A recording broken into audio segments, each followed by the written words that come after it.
ഓരോ വസ്ത്രങ്ങൾക്കും ഒരു കഥയുണ്ട്. ആഘോഷത്തോളം വളർന്ന സ്വപ്നങ്ങളുടെ കഥ. Beauty silks.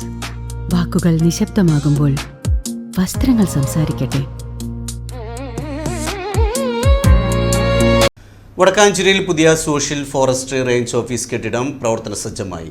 ഓഫീസ് കെട്ടിടത്തിന്റെ ഉദ്ഘാടനത്തിനോടൊപ്പം വന്യജീവി പ്രതിരോധത്തിനായുള്ള സൗരോർജ്ജ വേലികളും പ്രാഥമിക പ്രതികരണ സേനയ്ക്കുള്ള യൂണിഫോം വിതരണവും വനംവകുപ്പ് മന്ത്രി AK ശശീന്ദ്രൻ നിർവഹിച്ചു. വന്യജീവി ആക്രമണങ്ങൾ പ്രതിരോധിക്കാൻ വകുപ്പ് കാര്യക്ഷമമായ നടപടികളാണ് സ്വീകരിക്കുന്നതെന്ന് മന്ത്രി പറഞ്ഞു.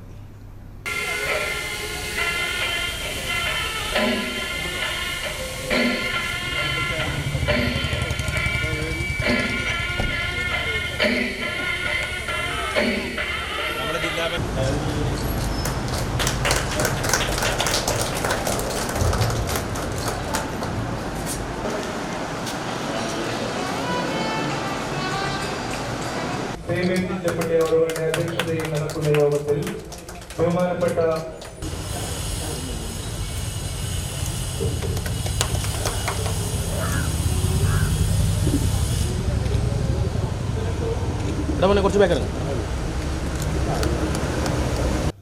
വന്യജീവി പ്രതിരോധ മേഖലയിൽ പുത്തൻ ചുവടുവെപ്പുമായി വനം വകുപ്പ് 1.18 കോടി രൂപ ചെലവഴിച്ച് വടക്കാഞ്ചേരിയിൽ നിർമ്മാണം പൂർത്തിയാക്കിയ Thrissur social forestry range office കെട്ടിടത്തിന്റെ ഉദ്ഘാടനം വനം മന്ത്രി AK ശശീന്ദ്രൻ നിർവഹിച്ചു. കൃത്യം 1 വർഷം കൊണ്ട് സമയബന്ധിതമായാണ് കെട്ടിട നിർമ്മാണം പൂർത്തിയാക്കിയത്. വനം വന്യജീവി അപകടങ്ങളുമായി ബന്ധപ്പെട്ടുള്ള ധനസഹായ വിതരണം മാർച്ച് മാസത്തിനുള്ളിൽ പൂർത്തിയാക്കുമെന്നും മന്ത്രി ചടങ്ങിൽ ഉറപ്പു നൽകി. നിരന്തരമായ പരിശ്രമമാണ് വനംവകുപ്പ് നടത്തിക്കൊണ്ടിരുന്നത്. എല്ലാ തരത്തിലുള്ള വിദഗ്ധാഭിപ്രായവും പ്രതിരോധ പ്രവർത്തനങ്ങൾ നടത്തുക എന്നതാണ്. പക്ഷേ MLAയുടെ അനുഭവത്തിൽ പറഞ്ഞു, പ്രതിരോധ പ്രവർത്തനം കൊണ്ട് മാത്രം ഈ പ്രശ്നത്തിന് പരിഹാരം കാണുകയില്ല. അത് ഒരു വലിയ വിഷയമാണ്. കാലാവസ്ഥാ വ്യതിയാനം മൂലം നമ്മുടെ ആവാസ മേഖലകൾക്ക് മാറ്റം സംഭവിച്ചിട്ടുണ്ട്. ഭൂമിക്ക് സംഭവിച്ചുകൊണ്ടിരിക്കുന്ന ആ മാറ്റം സർവ്വ ജീവജാലങ്ങളെയും ബാധിക്കുമെന്ന കാര്യം നാം വിസ്മരിച്ചുകൂടാ. ഒരിക്കൽ എന്നോട് കുറേ MLAമാർ പറഞ്ഞു, വെള്ളം കുടിക്കാനാണ് ആന വെള്ളം അന്വേഷിച്ച് നാട്ടിലേക്ക് വരുന്നത്. അപ്പോൾ ഞാൻ അങ്കമാലിയിലെ MLA ഉണ്ടായിരുന്നു. അങ്കമാലിയിലെ MLA പറഞ്ഞത്, ചാലക്കുടി പുഴ നീന്തി കടന്നാണ് ആന അങ്കമാലിയിൽ വരുന്നത്. അപ്പോൾ വെള്ളം കുടിക്കാനാണ് നീന്തി പോകണ്ടല്ലോ, അവിടെ നിന്ന് കുടിച്ചാൽ പോരെ. അപ്പോൾ പല ഘടകങ്ങൾ ചേർന്നാണ് ഈ പ്രശ്നം ഉണ്ടായത്. അതിന് ദീർഘകാലാടിസ്ഥാനത്തിലുള്ളൊരു പദ്ധതി വേണം. ആ ദീർഘകാലാടിസ്ഥാന പദ്ധതി എന്ന് പറയുന്നത് വനത്തിനകത്തെ ആവാസ വ്യവസ്ഥ തിരിച്ചു കൊണ്ടുവരിക എന്നുള്ളതാണ്. അങ്ങനെ തിരിച്ചു കൊണ്ടുവരണമെങ്കിൽ വലിയ ചെലവുണ്ട്.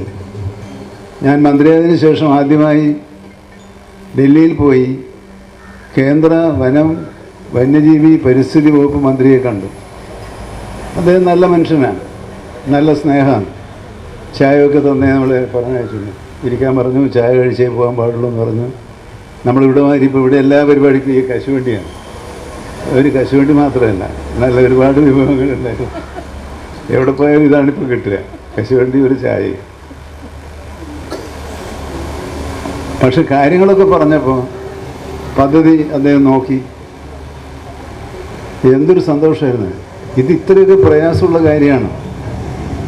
അടുത്ത ദിവസം സെക്രട്ടറിമാരോട് വരാൻ പറയും. സെക്രട്ടറിമാർ കൂടിയിരുന്ന് ആലോചിച്ചൊരു തീരുമാനം എടുക്കട്ടെ, ശശീന്ദ്രൻ ധൈര്യമായിട്ട് പോയിപ്പോന്ന് പറഞ്ഞു. ഞാൻ ധൈര്യമായിട്ട് പോയി, കാരണം അവിടെ നിന്നിട്ട് കാര്യമില്ലല്ലോ.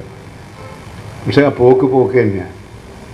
5 കൊല്ലമായി നിരന്തരമായി കാത്തിരുന്നിട്ടും ആ 620 കോടി രൂപയുടെ പദ്ധതിയിൽ 1 രൂപ പോലും നമുക്ക് തന്നില്ല.